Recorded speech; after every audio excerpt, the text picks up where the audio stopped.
আজকে সকল শহীদের রক্তের বিনিময়ে আমরা 12ই ফেব্রুয়ারি একটি নির্বাচন এই দেশে অনুষ্ঠিত হতে যাচ্ছে। প্রিয় ভাইয়েরা, শহীদদের মূল যে উদ্দেশ্য ছিল বাংলাদেশ থাকবে একটি গণতান্ত্রিক বাংলাদেশ, সাম্যের বাংলাদেশ। সেই সাম্যের বাংলাদেশ প্রতিষ্ঠা করতে হলে আগামী 12 তারিখ দেশ নায়ক তারেক রহমানের নেতৃত্বে বিএনপির বিকল্প এই মুহূর্তে কিন্তু নাই ভাই। কাজেই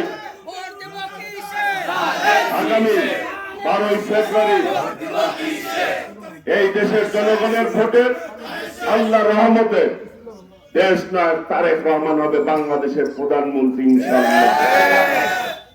কোন ষড়যন্ত্রকারী, কোন অপশক্তি যারা এই নির্বাচন নিয়ে বিভিন্ন ষড়যন্ত্র করছে, স্বাধীনতা বিরোধী শক্তি যারা এই দেশের স্বাধীনতা চায় না, তাদের হাতে কিন্তু এই দেশের গণতন্ত্র নিরাপদ না।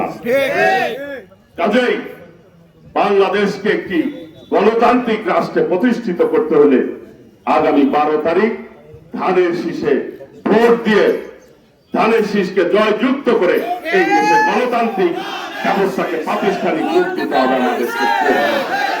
আগামী দিনে সকলকে আর মাত্র 2 দিন আছে, আজকে 5 দিনে 1 দিন আছে।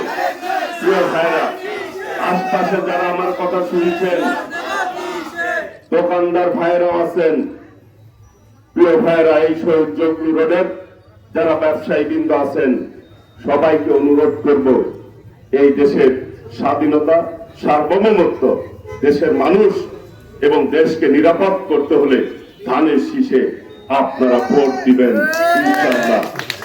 ধানের শীষে ভোট দিলেই দেশ ভালো থাকবে, দেশের মানুষ ভালো থাকবে।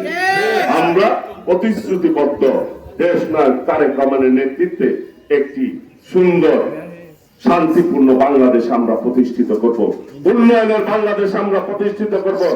আর এই টাঙ্গাইল ইনশাআল্লাহ আপনাদের ভোটে যদি আমি নির্বাচিত হতে পারি, আমি সন্ত্রাস মুক্ত, চাঁদাবাজ মুক্ত, কিশোর গ্যাং মুক্ত, মাদক মুক্ত নিরাপদ টাঙ্গাইল গড়ে তুলবে ইনশাআল্লাহ।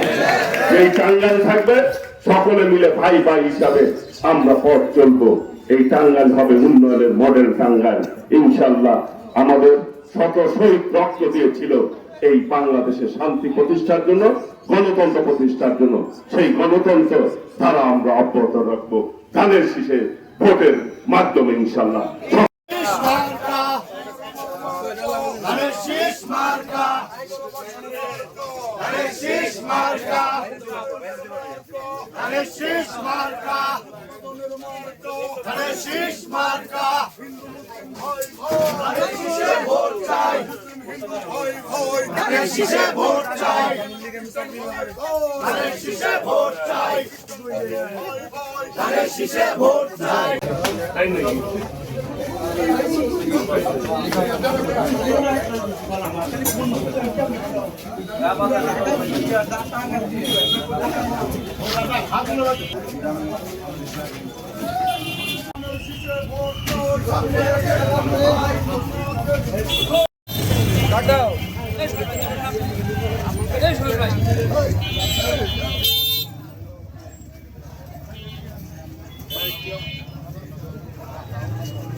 দাদা সকালে চলে যায়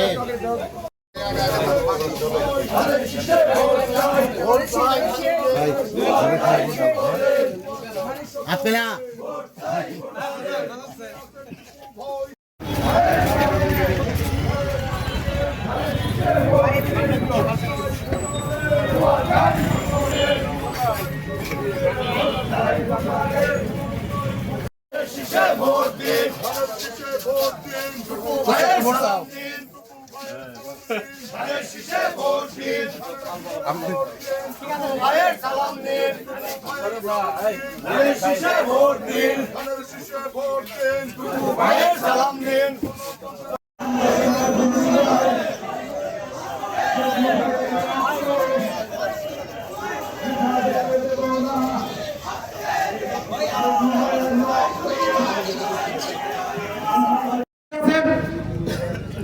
আমাদের শাহ আলম ভাই সহ আমার জেলা ছাত্র দলের বিপ্লবী আহ্বায়ক দুর্জয় শুভ সহ জেলা ছাত্র দলের বিভিন্ন পর্যায়ের নেতৃবৃন্দ সকলকে জানাই